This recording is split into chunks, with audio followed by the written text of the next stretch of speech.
Titre: Le massacre d'Halloween de Pasadena.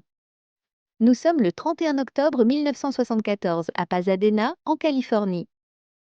La nuit d'Halloween bat son plein. Les rues sont pleines d'enfants costumés, de rires, de citrouilles illuminées. Mais au 472 de North Orange Grove Avenue, une maison restera à jamais liée à une horreur sans nom. Cette nuit-là, une fête d'Halloween rassemble une vingtaine d'étudiants de l'université locale. Le thème: masques et cauchemars. Tout le monde porte un déguisement. Personne ne voit le visage de personne, et c'est ce qui va rendre l'histoire encore plus terrifiante. Vers minuit, la musique s'arrête soudainement. Un invité inconnu, portant un masque de chrome poli, entre dans la pièce. Il ne parle pas. Certains pensent qu'il s'agit d'un ami venu faire une blague, d'autres continuent en de danser. Mais en quelques secondes, le silence se fait.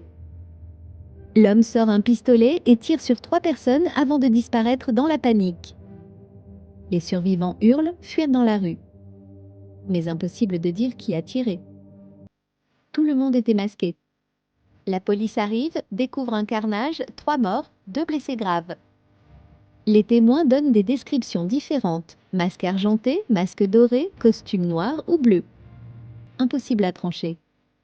Pendant des semaines, la peur s'installe à Pasadena. On parle d'un tueur masqué qui rôde, prêt à frapper de nouveau. Mais l'enquête finit par révéler un détail troublant. L'un des morts, David Deacon, avait récemment reçu des menaces anonymes. Il aurait témoigné dans une affaire de drogue impliquant un gang local.